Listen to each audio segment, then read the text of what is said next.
Fala pessoal, e aí, tudo bem com vocês? Caleb falando, estamos aqui para mais um podcast, hoje o podcast número 5, e hoje a gente vai estar com um assunto assim, muito top mesmo, sabe? Algo, no último podcast nós falamos sobre energias renováveis e sobre eficiência energética. Se você não viu, corre lá e dá uma assistida porque é um conteúdo maravilhoso. E continuando nessa linha, hoje nós vamos falar, eu vou deixar para a Mari falar porque é algo maravilhoso. Daqui a pouco, depois da vinheta, a Mari vai falar do nosso convidado, que é uma pessoa ímpar aí no mercado, e também do assunto de hoje.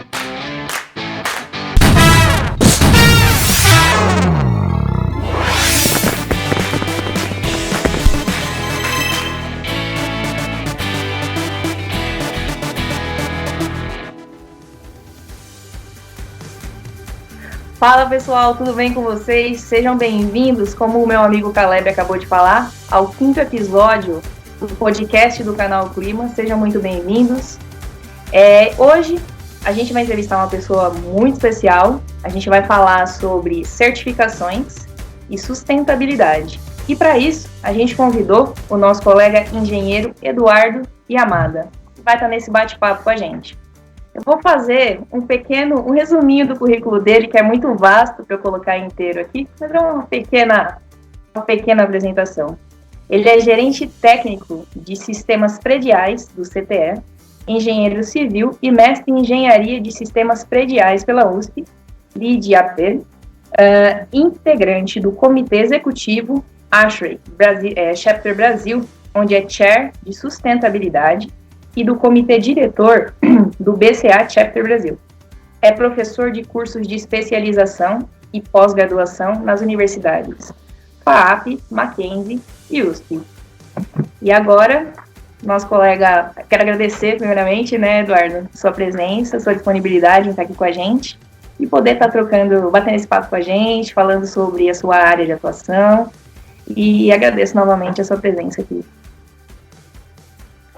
Boa noite, Mariana. Boa noite, Caleb. É um prazer, é o meu, né? É um grande prazer aí estar participando aí do canal aí de vocês e contribuindo aí, né, com um pouco da minha experiência aí profissional ao longo da minha carreira aí com todos os estudantes, né, os futuros engenheiros aí que estão seguindo a carreira aí. Então é bem legal poder conversar aí com vocês.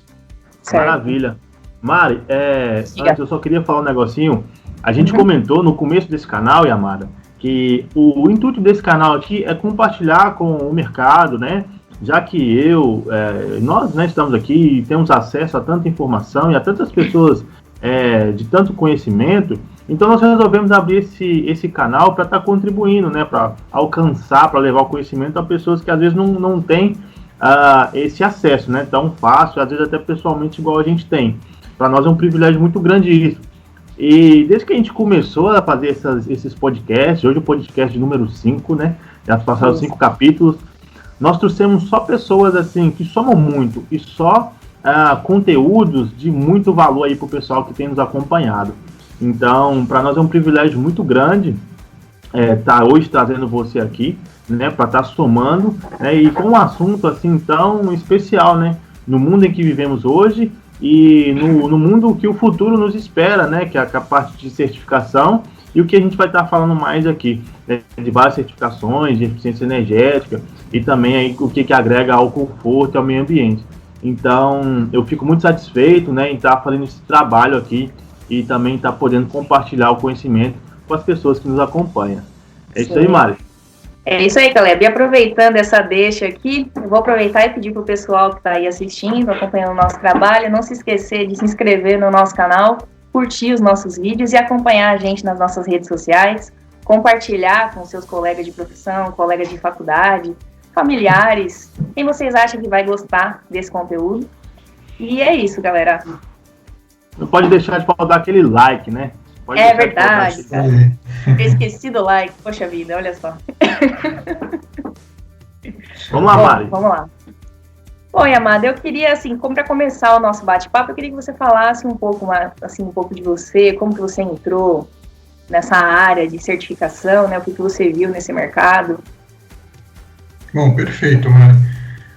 Bom, contando um pouco, né, minha história, vocês viram aí que eu sou gerente de sistemas prediais, né, e eu sou uma pessoa muito técnica, né, desde pequeno eu lembro que eu brincava, né, com os meus primos que eram menores e de repente um brinquedo deles quebrava e aí eu era a pessoa que consertava os brinquedos, né, então eu gostava muito de fazer isso e criava outros brinquedos também quando quebrava, então eu sempre fui ligado, né, nas questões aí de tecnologia, questões técnicas, né, e por isso eu decidi fazer engenharia, né, então a minha opção foi fazer engenharia, inclusive, como você falou, né, eu sou engenheiro civil, mas na verdade eu entrei na engenharia elétrica na USP, né? Eu prestei para engenharia elétrica, porque eu estava entre elétrica e civil, né? Eu gostava muito dessas coisas eletrônicas, etc.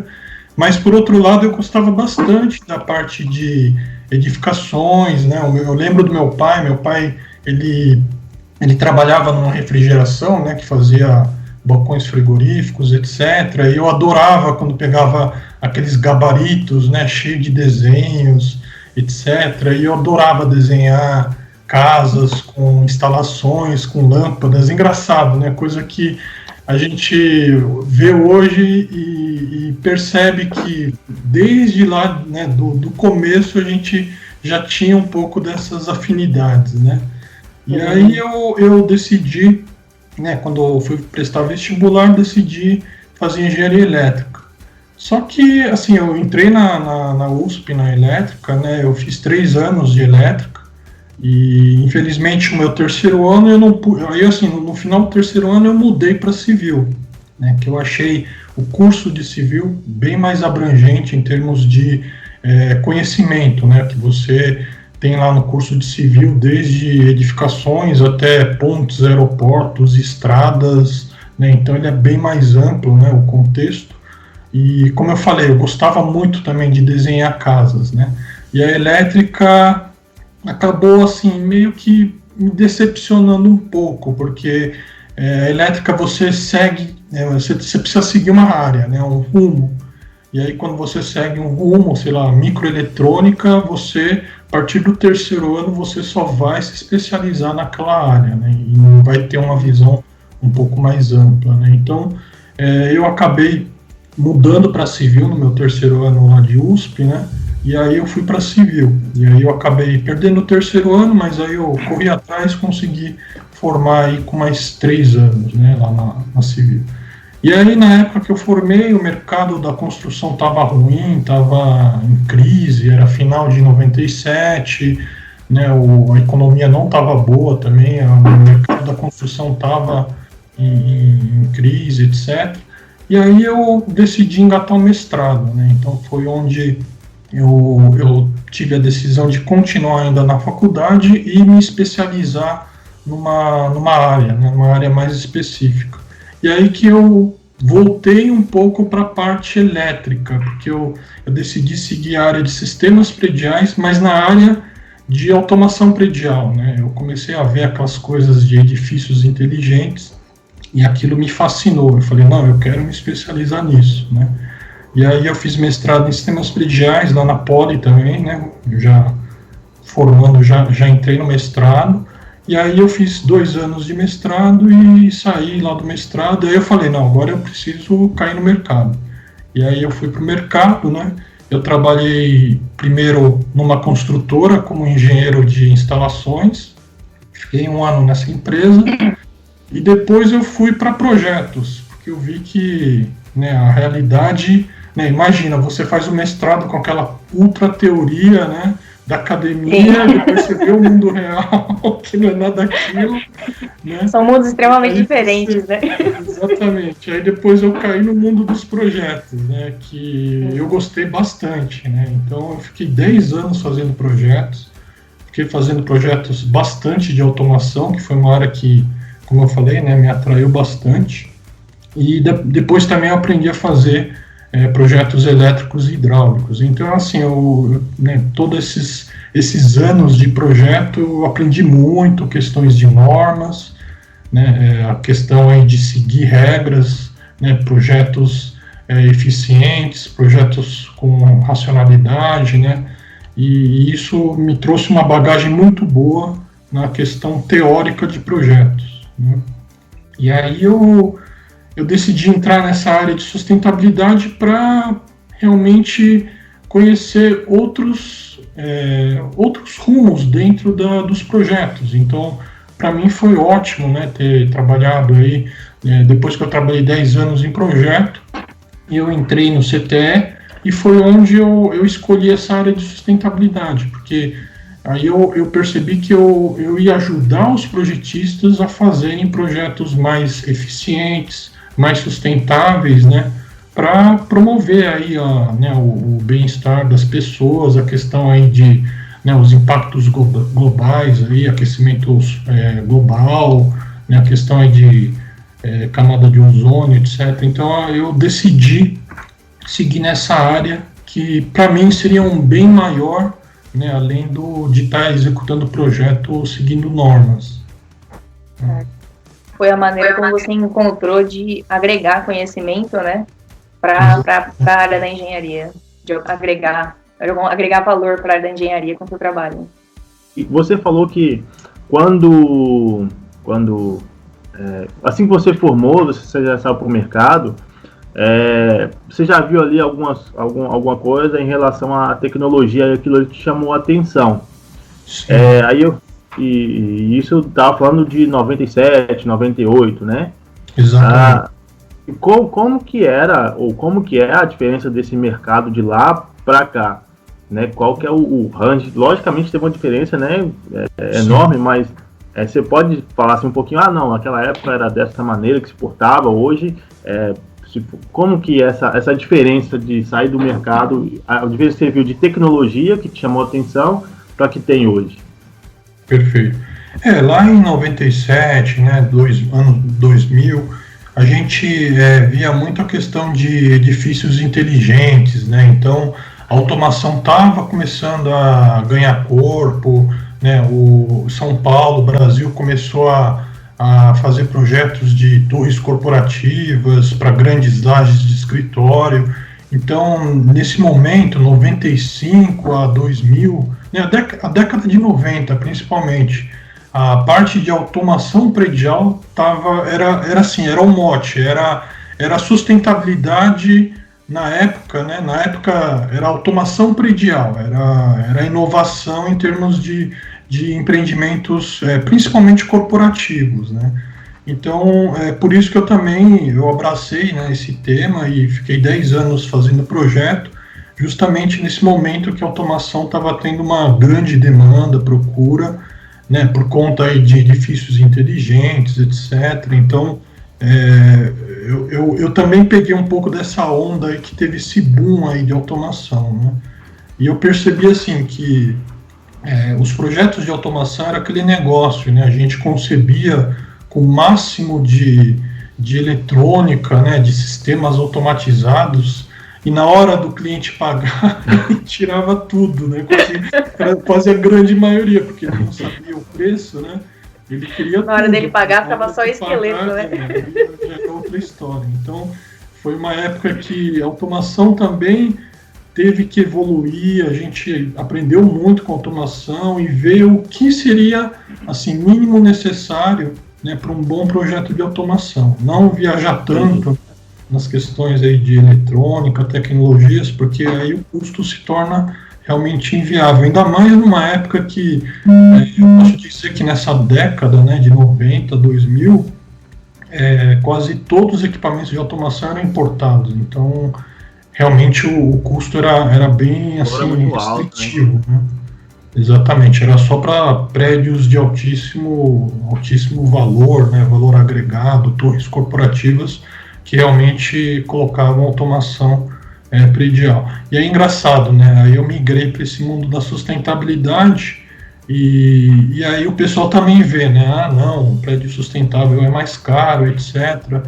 Só que então, eu não vejo muito dessa forma, eu vejo que um prédio sustentável é um prédio que não necessariamente é um prédio que vai custar mais caro, por exemplo, as instalações. não é um prédio que vai ter altíssimas tecnologias de automação. Não necessariamente. A gente já trabalhou com vários projetos bem mais simples, mas que teve um nível de sustentabilidade muito bom. Você acha, então assim, existem soluções simples que podem ser utilizadas e dão ao prédio um nível de sustentabilidade muito maior, economia de energia, de recursos, sem investir em tanta tecnologia. É isso aí. Legal. Dito isto, eu queria entender melhor o que são essas certificações LEED. E sempre me causaram assim, sempre fiquei, eu vou dizer assim, um linguajar bem simples, sempre fiquei encafifada, né? Sempre fiquei curiosa de entender o que são essas certificações, que a gente vê que tem vários selos, né? Que certificam em cada situação. Eu queria entender um pouquinho melhor como que isso funciona. Maravilha. Bom, então a certificação LEED, ela é uma metodologia, né, criada lá nos Estados Unidos pelo USGBC, que é o United States Green Building Council. Eles foram criados lá através de uma turma, né, de uma equipe que se preocupa, né, com as questões ambientais, aquecimento global, né, a questão aí de efeito estufa, etc. E aí eles criaram um grande comitê lá nos Estados Unidos para criar, né, formar uma metodologia de certificação sustentável. No início eles chamaram universidades, chamaram fabricantes, fornecedores de sistemas de ar-condicionado, luminárias, a questão de arquitetura, e aí montaram essa metodologia, né, como uma ferramenta de você medir o nível de sustentabilidade de um projeto, né? Tanto um projeto novo como um projeto existente. O mesmo Barros, né? Hoje já a certificação LEED ela já existe para várias tipologias aí de empreendimentos da construção civil. O LEED, então, para quem não conhece, ele vem da sigla Leadership in Energy and Environmental Design. Então é assim, a liderança em projetos de alta eficiência energética e questões ambientais, né? Cuidados ambientais. É uma certificação que ela existe, né, desde 92, foi sofrendo várias revisões, várias versões, né, foram atualizadas no processo, até por conta da tecnologia, né, dos sistemas. Você vê hoje luminária LED, que já é um novo padrão. Então, por conta dessas tecnologias, eles vão elevando o nível, né, de dificuldade da certificação. A certificação ela tem basicamente 4 níveis de certificação. Então, o nível base é o que a gente chama de Certified. Quanto mais for sustentável o seu projeto, aí você vai subindo de critérios, né? E aí você passa para Silver, Gold e Platinum, que é o máximo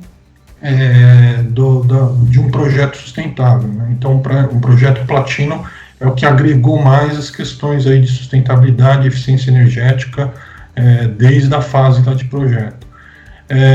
E a certificação LEED, então, ela tem aí, né, um reconhecimento muito grande internacionalmente, tá? Então foi criada lá em 90, né, lá pelos americanos, e ela é uma principal referência internacional. Então muitos países hoje, eles adotam a certificação LEED, né, como a principal metodologia de sustentabilidade nos projetos, tá? Então hoje, por exemplo, o Brasil tem grande destaque na certificação LEED. Hoje o LEED, mundialmente, a gente tem mais, né, segundo dados lá do USGBC, a gente tem mais de 95 mil projetos, ou que estão em fase de certificação ou certificados, tá? Então é um número muito grande em termos mundial, né? E no Brasil, a gente já tem certificado em torno aí de uns 550 projetos. Então são 550 projetos já com a certificação, já tem um selo lá no empreendimento, né? E assim, dentro de todos os países, o Brasil, assim, tirando os Estados Unidos, é claro, os Estados Unidos é onde tem o maior número de certificados LEED, mas tirando os Estados Unidos, o Brasil está em 4º lugar, Então, assim, a gente só perde para a China, para o Canadá e para a Índia. O Brasil tem o 4º lugar, fora os Estados Unidos. Né? Então, os próprios americanos, eles veem a certificação LEED, eles veem o Brasil como um grande potencial e um país que se preocupa muito com essa questão de sustentabilidade. Então, e lá no CTE, né, onde eu trabalho, a gente teve o orgulho, né, desses 550 projetos já certificados. O CTE trabalhou em quase 270 projetos, então assim, mais da metade dos projetos certificados, o CTE que moveu essa consultoria, né? E eu posso dizer que eu estou no CTE desde 2007, né? Vou fazer 13 anos esse ano aqui. Eu posso dizer que esses 270 eu cheguei a ver um pouco o projeto, né? Claro, tem projetos que eu foquei mais, né? Mas tem projetos que eu tive essa participação, né? De olhar, de ter esse olhar aí de sustentabilidade e eficiência energética. Então, assim, para mim foram 13 anos de aprendizado, né? Fora o que eu já tinha de bagagem como projetista, para mim foram 13 anos que eu aprendi e a cada dia que eu olho um projeto eu aprendo mais. Então é fascinante, né, esse nível, né, de conhecimento que a gente adquire acompanhando esses projetos aí. Justamente a minha próxima pergunta ia ser como que você viu o mercado brasileiro diante dessa questão da certificação e da sustentabilidade. Então, pelo visto, a gente está bem empenhado em tornar os nossos edifícios mais sustentáveis. Estamos bem empenhados e esse reconhecimento vem lá dos americanos também. Eles, inclusive, colocaram uma pessoa dedicada a atender ao nosso país, porque de tanto que a gente tem projetos, né, em andamento, é claro, a gente tem 550 projetos já certificados, mas tem aí em torno aí de mais de 1.000 projetos em andamento. Então, assim, é um número bem expressivo, né? Tirando lá os americanos. Motivo de like, é motivo do pessoal que está ouvindo aí, que está assistindo, ir lá agora e dar um curtir, dar um like e deixar um comentário, né?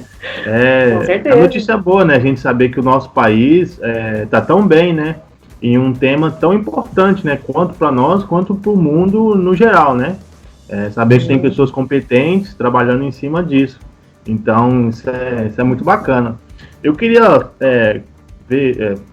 fazer uma pergunta, seguinte: como que é essa classificação o que leva em conta esse ranking aí? Perfeito. Bom, então a certificação LEED, ela é uma metodologia, né, uma métrica que você precisa atender pré-requisitos, tá? Então, toda a metodologia LEED, tanto de prédios novos como existentes, bairros, sempre vai ter pré-requisitos. Então, assim, você precisa atender todos os pré-requisitos.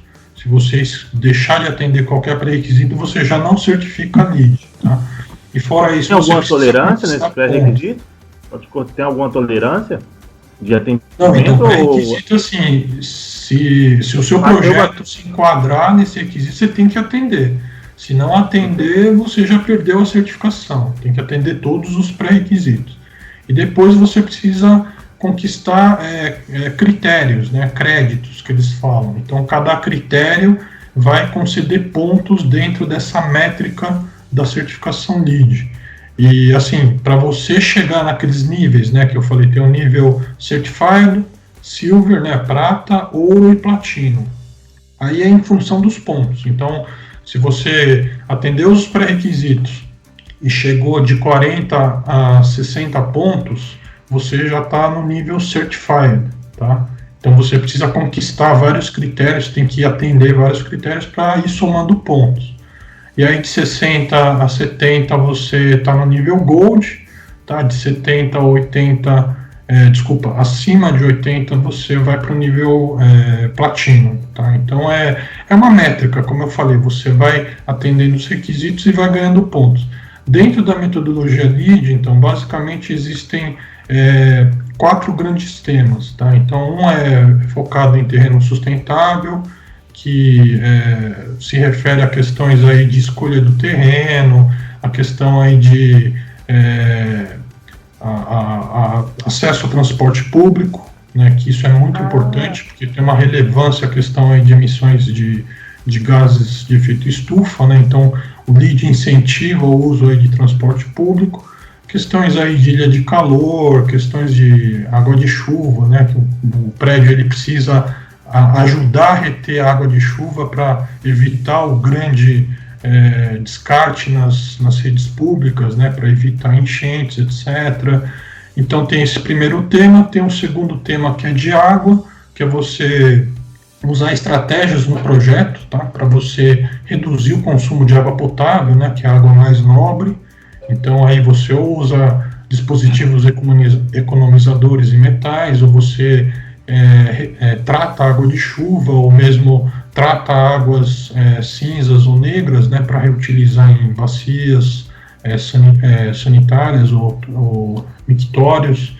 Então tem todas essas estratégias. Tem um grande tema que é o de energia, tá? O de energia, então é o principal tema dentro da certificação LEED, onde inclusive disponibiliza a maior quantidade de pontos, que inclusive tem um crédito lá que, em função da maior eficiência do prédio em relação ao modelo de referência, a um prédio de referência, né, você ganha até 18 pontos. Então é um critério ali que quanto mais eficiente for o prédio, mais pontos você vai ganhar, porque tem a questão aí de, sendo mais eficiente, você vai emitir menos, né, gases aí de efeito estufa, né, você vai contribuir para isso, para menos geração de gases de efeito estufa. E aí tem um outro critério que é de materiais, que aí envolve a questão aí de materiais usados na construção civil, né, o LEED incentiva a questão de materiais de conteúdo reciclável, materiais que sejam extraídos a locais próximos do empreendimento, para não ter muito gasto aí com transporte, certo?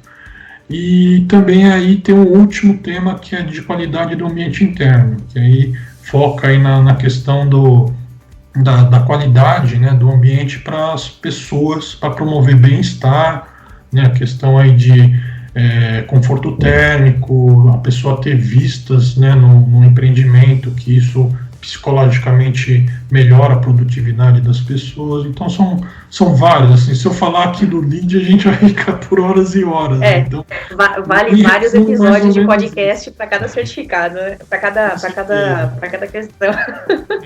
Vamos fazer uma série com ele, Mário. Vamos fazer uma série de vídeos com a Amada falando só sobre LEED. Não, então, você topando, né? Amada, a gente pode fazer, poxa. Com certeza. Não, então, eu dou aula na USP, no Mackenzie e na FAP falando só do tema de energia.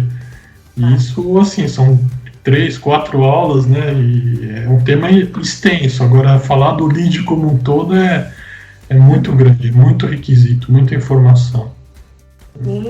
Legal. Eu achei interessante que você falou que o projeto, assim, na fase da sua concepção, então, ele já pode andar em paralelo com a certificação. Não precisa esperar, deixar chegar lá na hora de construir, né, e falar, olha, a gente devia ter feito, né? Você pode trabalhar em conjunto. Isso, inclusive, aí... Mariana, desculpa. Não, pode falar.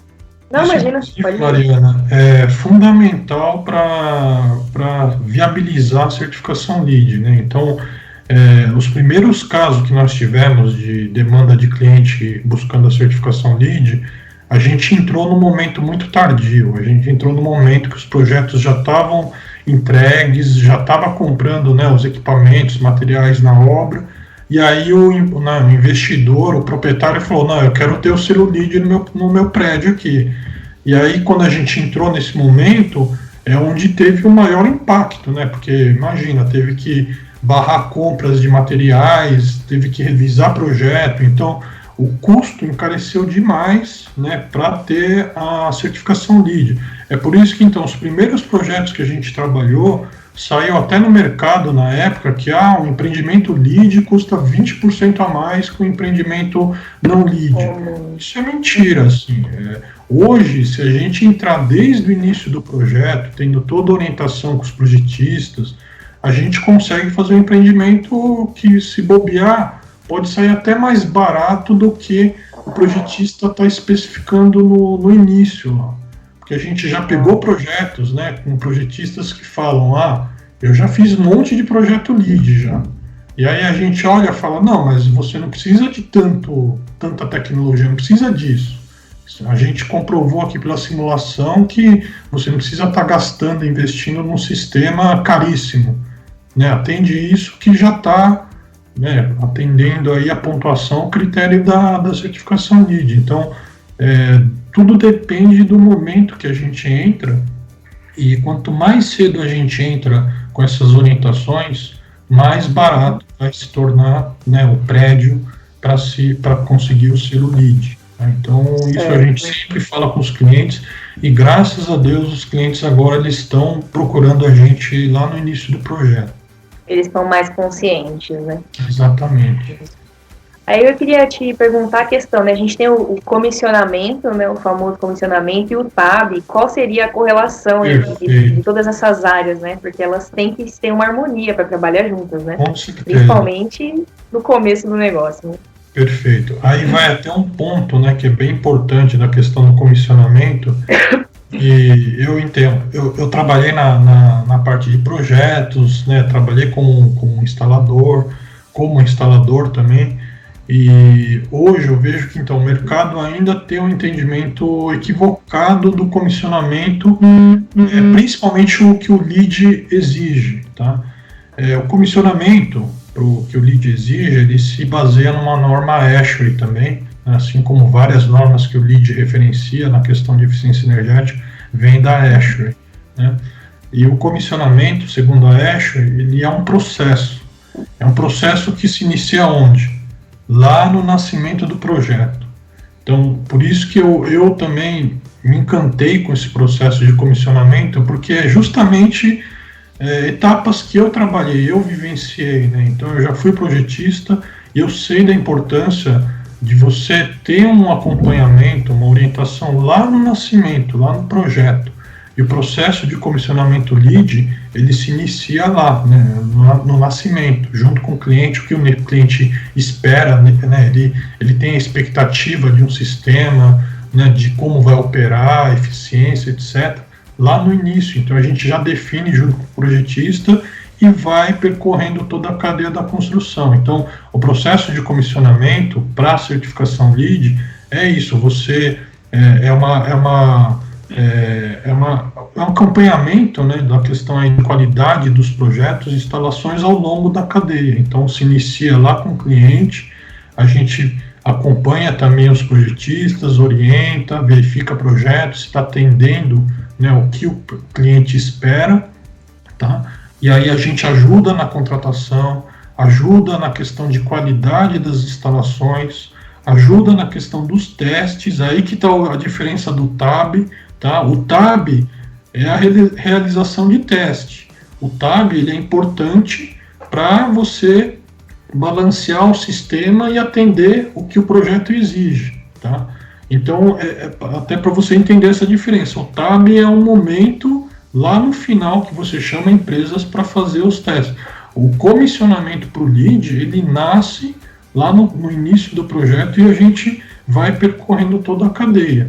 Inclusive, o comissionamento para o LEED, não necessariamente eu preciso fazer o TAB, mas sim eu vou acompanhar a empresa que vai fazer o TAB para ver se ele está fazendo da forma correta. É como se fosse uma auditoria técnica em todas as etapas da cadeia de construção, até a entrega do empreendimento para a equipe que vai operar. Então você vê que o comissionamento ele vai lá do nascimento até a entrega, né? Até a criança começar a andar lá no... Ele é muito mais amplo, né? Exatamente, é bem mais amplo. E aí, assim, né, porque assim, a gente fala muito de climatização, né, do HVACR, né, a VACR em geral, mas aí quando você pensa em certificação, né, LEED, então vocês fazem esse acompanhamento desde a área civil, né, arquitetura, elétrica, mecânica e todas essas disciplinas, né? Exatamente. E é muito legal acompanhar esse processo. São poucas as empresas, né, que prestam serviço, mesmo consultoria, que pega essa cadeia tão longa do projeto, né, desde o nascimento até a entrega. Porque eu já fui projetista, então é aquele negócio, a gente desenvolve o projeto, entregou o projeto, você passa agora para a equipe de obras, né? Para a construtora. E a vida segue, né? Construtora, exatamente. Terminou a obra, agora é com a equipe de operação. O comissionamento, então, é um dos poucos serviços que você participa em toda essa cadeia. Isso é uma grande vantagem, porque você evita falhas de comunicação entre essas passagens, né? Então, como é uma mesma empresa que está acompanhando desde o nascimento, ela sabe dos cuidados lá no início, que vão percorrer projeto, vão percorrer obra até a entrega. Então, isso é bem importante. O empreendimento ganha bastante com esse serviço de comissionamento. Ainda tem o retrocomissionamento, né? Exatamente. Depois de um tempo, o pessoal volta para ver se está tudo nos conformes, né? Tem um acompanhamento, um pós depois, né? É isso aí. Tem o retrocomissionamento, né? Que você faz um comissionamento lá na operação para um prédio que não foi comissionado, não teve esse processo de acompanhamento. Ou um recomissionamento, né? Você volta lá na operação e verifica novamente os sistemas se estão operando de acordo com o que foi entregue, né? Do que foi comissionado. Então, até fechando um pouco esse raciocínio, Mariana, o comissionamento no Brasil, infelizmente, o pessoal da construção civil, e olha, isso eu já fui em várias obras, vários kickoffs, e eu vejo que o pessoal realmente ainda tem muito em mente que comissionamento é você contratar empresas para fazer um monte de teste. Só que, como eu falei, o comissionamento para o LEED, e isso inclusive se tornou até obrigatório nos Estados Unidos, esse serviço, ele é muito mais amplo, é uma auditoria técnica em toda a cadeia de um novo projeto. Tá? Então, isso inclusive nos Estados Unidos, eles até obrigam que sejam contratadas empresas de comissionamento para realmente uma terceira parte, né, ser uma terceira parte que olhe toda essa cadeia aí de desenvolvimento de um novo projeto. Entendi. Não, bacana, cara. Interessante saber que é mais amplo até do que eu imaginava, e eu acho que muita gente que está assistindo, ouvindo aqui no podcast também, porque desde quando eu comecei a minha carreira, né, na profissão, sempre eram coisas, para mim, eram coisas que se misturavam, era um pouco confuso compreender quando que um entrava e quando que eles se misturavam e quando cada um estava na sua área, entendeu? E é interessante saber que é muito mais amplo do que a gente imagina, né? E bacana. Você quer falar alguma coisa aí, Caleb? Tem alguma pergunta? Quero. Na verdade, eu tenho uma pergunta, duas perguntas. Uma, na verdade, é uma curiosidade, né? Para o pessoal que acompanha a gente aqui, às vezes tem um pessoal que está começando, às vezes não tem nem noção né, dessa questão de eficiência, de projeto e tal. E quando você começou a falar do LEED e tal, das partes que o LEED se divide, você citou ali na questão do reaproveitamento de água, né, e da parte de até reter um pouco de água de chuva e tal. Então, mais um pouco de curiosidade, quais são algumas estratégias? Pode citar alguns meios que você usa? O que você faz talvez para reter um pouco da água da chuva, ou qual que é a estratégia para fazer isso? E uma curiosidade mesmo, isso é feito no prédio mesmo? Onde no prédio geralmente é feito isso aí? Não, perfeito, cara.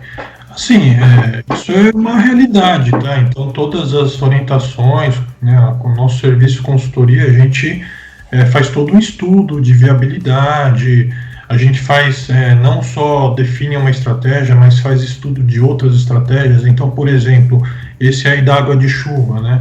A nossa recomendação meio que padrão, é você especificar com telhados verdes, né, que se tornou bem comum aí nos empreendimentos. Você colocar uma área verde lá na cobertura, né? A área verde na cobertura, ele além de ajudar na questão de isolamento térmico da cobertura, né, em termos aí de ar-condicionado, ele também ajuda a amortecer a água de chuva, né, que cai ali na cobertura, ele retarda, né, a água de chuva cair para o sistema de rede de drenagem pública. Então isso contribui para a questão aí de tanto eficiência energética quanto para a questão de você reter a água de chuva, né? Mas tem outras estratégias. A gente também recomenda ao arquiteto, né, aos paisagistas, a fazer áreas verdes, né, ali no térreo, na área de implantação, faz as barragens de contenção, né, que a gente chama bioswales, que são tipo mini barragens com plantas ali. Imagina um mini lago com grama em frente do seu prédio. Ali é uma barragem de retenção de água de chuva. A água vai cair, ele vai reter a água ali e ela naturalmente vai infiltrar para o solo. Então, é uma forma de você também evitar, né, um grande volume de água de chuva para a rede pública. Não assim, é simplesmente um jardim, né? Oi? Não é simplesmente um jardim, né? Tem um porquê ali. Tem uma função. Uma barragenzinha, né? Tem até projetos que eles fazem até em níveis essas barragenzinhas, porque vai enchendo né? Aí, né, o excedente cai no outro, vai caindo, é bem legal. E assim, as outras questões, você pode reter água, né? Então você armazena água de chuva, trata, faz um tratamento químico, uma filtragem ali, e você usa em bacia sanitária, usa em mictório, né? Um uso menos nobre da água para lavagem. Então tem várias estratégias aí que a gente recomenda, né, e orienta para os projetistas. É legal, porque às vezes o pessoal que acompanha não tem ideia, né, de como isso funciona, né? E a gente trazer essas estratégias aí já começa a clarear. Então, quando a gente passa agora num prédio, você vê um jardim lá em cima do prédio, você fala, não, aquilo ali não é simplesmente um jardim, tem uma estratégia ali. Exatamente. Tem uma função. Eu queria fazer uma outra pergunta, né? Agora mudando, né, um pouco do assunto, que é o seguinte: por que os empresários, né, vamos dizer, os donos dos empreendimentos, por que eles decidem fazer o LEED, né? Para que ele coloca uma certificação no LEED? Gosto de falar, algumas pessoas no meio da obra, né, no meio do andamento do projeto, decidiram fazer outras no início. Mas por que ele decide fazer isso? Qual que é a vantagem de ter um edifício com essa certificação? Perfeito. Bom, então, hoje eu posso dizer que a principal vantagem é a questão aí de você agregar valor para o empreendimento, tá? Então, um selo LEED, isso já é reconhecido internacionalmente, né? Que é um projeto que está atualizado com as tecnologias, as questões de sustentabilidade e eficiência energética do mercado. Isso não só no Brasil, mas internacionalmente. Então, primeiro tem esse reconhecimento internacional. Então, isso aí é um primeiro ponto que já faz, né, por exemplo, empresários, né, imagina uma empresa, uma multinacional americana, né, a gente já tem vários casos que essa multinacional, ela monta um escritório aqui no Brasil, tá?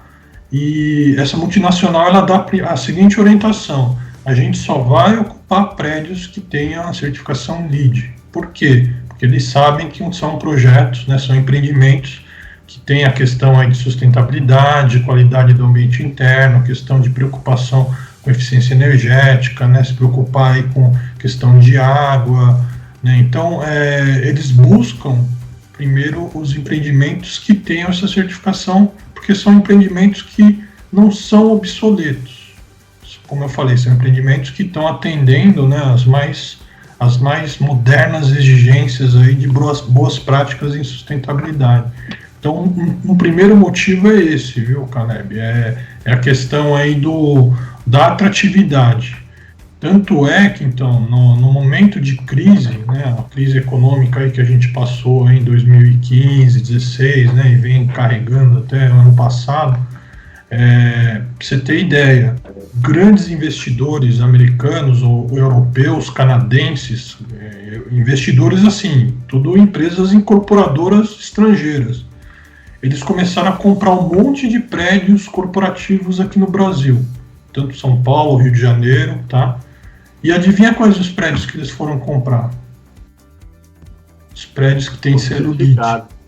Entendeu? Então, assim, por esse motivo que hoje qualquer projeto, né, principalmente falando em São Paulo, qualquer projeto novo, corporativo, se não tiver o selo LEED, você já está em desvantagem em relação aos outros que tem. Tá? Então isso se tornou meio que uma premissa, né, meio que mundial, né, da busca por empreendimentos que promovam eficiência energética, bem-estar, etc. Tem uma questão também relacionada à questão da marca, né, o LEED, como eu falei, é uma certificação internacional reconhecida, então meio que o pessoal também busca para ter esse diferencial, tá? Então, não só questão de atratividade, mas também mostrar o diferencial do seu empreendimento em relação a outro que não tem.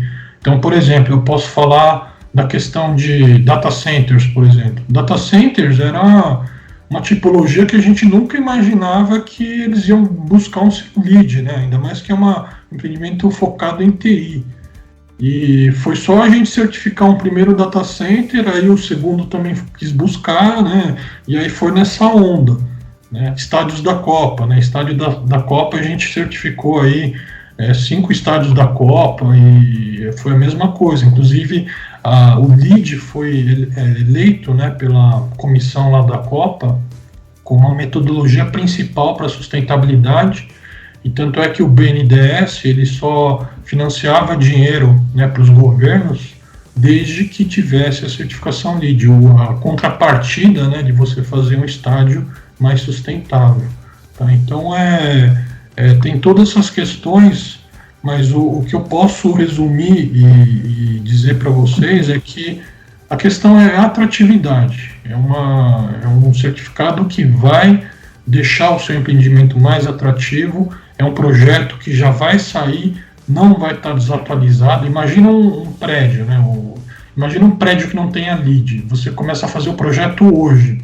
Daqui a 3, 4 anos é quando o projeto vai estar pronto, né? 3, 4, 5 anos. Se você já especificou um equipamento de ar-condicionado com a eficiência boa hoje, 5 anos para frente já vai ter equipamentos mais modernos e bem mais eficientes. Se você já no início já não parte com a régua lá em cima em termos de equipamentos, sistemas, daqui a 3, 4, 5 anos já se torna obsoleto. Então o LEED ele já garante, né, essa eficiência lá na fase de projeto. Então quando o prédio estiver pronto lá na frente, ele já vai ser um prédio que vai estar no nível de eficiência assim, equiparado com o mercado, né? E eu penso assim, do ponto de vista da arquitetura, né, se você já imagina uma arquitetura preparada para um prédio certificado, não importa se você está fazendo um projeto agora em 2020 ou 2030, o prédio também está preparado para receber as suas instalações, né, dentro de um padrão certificado prevendo uma sustentabilidade, né. Então, em todas as situações você já prevê situações em que vai estar tudo perfeito para trabalhar com sustentabilidade em um prédio certificado. É interessante essa ideia. O que você falou, não tem aquela famosa obsolescência programada, vamos dizer assim, né? Exatamente. Eu queria fazer uma pergunta, e aí depois você quer partir para o encerramento, Mário? Pode ser. Pode ser? Eu queria perguntar, Yamada, casas, em relação a casas, existem casas que tem isso, é vantajoso, é viável, não é viável? Se existe, como é que funciona aí essa questão em relação a casas mesmo? Perfeito. Bom, então dentro da certificação LEED existe uma tipologia que se chama LEED Homes, né, que é para casas. Só que essa tipologia ela foi criada mais para casa padrão americano. Então a gente aqui no Brasil a gente não usa porque claro, a gente tem casas térreas, mas o grande mercado residencial aqui é de edifícios, né, edifícios multifamiliares. Então por isso que a gente acabou não adotando, né, e isso foi uma decisão até do GBC Brasil, da gente não adotar a tipologia LEED Homes americana aqui para o Brasil, tá? E aí o GBC Brasil criou o GBC Casa, que aí sim, né, eles flexibilizaram para a gente poder usar uma metodologia e ter um selo de sustentabilidade para residências, isso tanto para casas quanto para edifícios residenciais também, tá? Então é uma metodologia muito parecida com o LEED também, né? Eu participei em algumas reuniões lá no GBC Brasil. Ele tem sistemas também de água, energia, materiais, qualidade do ambiente interno, tá? Então, eles criaram um rating system, né, uma metodologia focada nessa questão aí de casas e edifícios residenciais também. Bom, Yamada, agora estamos chegando ao fim dos nossos pouco mais de 50 minutos de conversa. E como de costume, a gente costuma pedir para os nossos entrevistados, né, os nossos convidados, deixarem um conselho, né, um conselho profissional, um conselho para a vida, para pessoas que assistem o nosso podcast, né? Eu queria saber um conselho se você gostaria de deixar para o pessoal. Perfeito. Bom, primeiramente, né, queria agradecer aí você, Mariana, e o Caleb aí pelo convite. Foi um prazer aí estar, né, compartilhando informações aí da minha área profissional aí com vocês, para os novos estudantes, né, que buscam aí se especializar em alguma área aí. E o meu conselho é o seguinte, vocês têm que buscar aquilo que realmente atrai vocês, né? Eu acho que antes de definir, olha, segue uma área, sustentabilidade. Cara, sustentabilidade para mim, né, abriu a minha mente. Antes, como eu falava, né, eu trabalhava muito com projeto, eu ficava muito focado em normas, né, a questão lá de atender o projeto, a norma, e o LEED, né, a certificação LEED, também a consultoria que a gente dá em sustentabilidade, fez abrir a minha mente, né? Então, hoje eu tenho uma visão, assim, de projetos, né, não só focado em eficiência, mas também toda a questão aí ampla de sustentabilidade.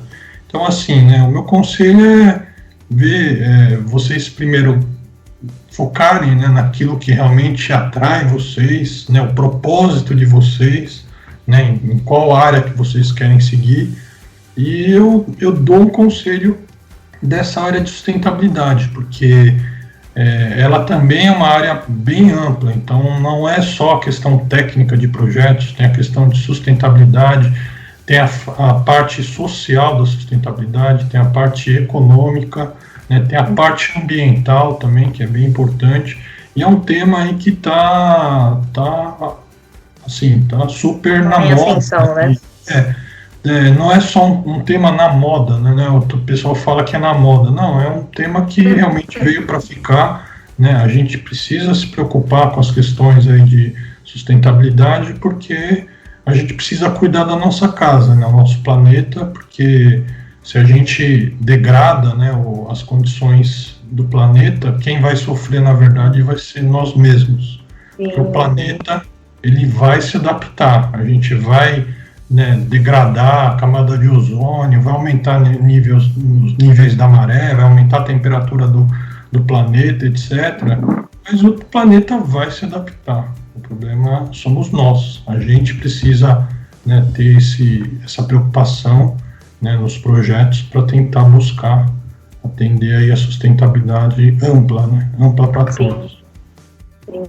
Não, bacana, Yamada, bacana o seu conselho. Eu acho que muita gente vai achar muito legal, vai agregar para muita gente esse conselho, porque realmente a gente tem que olhar um pouco mais para o nosso futuro como sociedade e ver que a gente tem, como você disse, que proteger e saber conviver dentro da nossa própria casa, né? Então a gente tem que ter um uso consciente mesmo, uso mais racional, e não tem jeito, assim.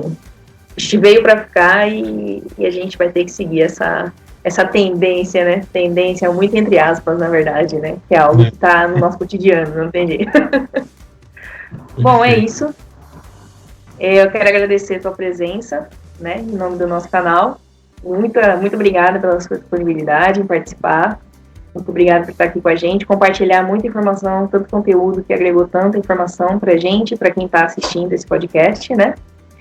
E quero pedir pro pessoal que está assistindo também compartilhar, curtir o nosso vídeo, se inscrever no nosso canal, seguir as nossas redes sociais e também agradecer a presença, né, de quem está assistindo esse vídeo. E eu acho que é isso, né, Caleb? Você tem também alguma coisa a acrescentar que eu tenha esquecido? Eu só quero agradecer demais aí a presença da Yamada com a gente aqui hoje. Realmente foi muito bom, para mim eu fiquei muito satisfeito, né, muito alegre de poder fazer algumas perguntas aqui, né, de receber no nosso canal, então é muito bom.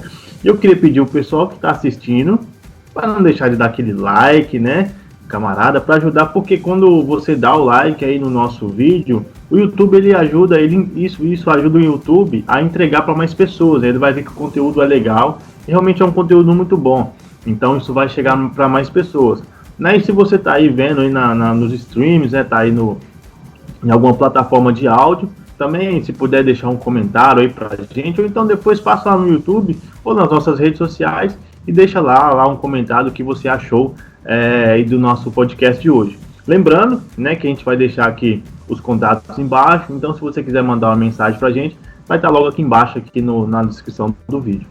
É isso aí, pessoal. Mais uma vez, obrigado, Mari. Obrigado, Yamada. Tá. E a gente vai ficando por aqui. Valeu, pessoal. Falou. Até mais. Falou, pessoal. Obrigado, hein? Até mais, hein? Tchau.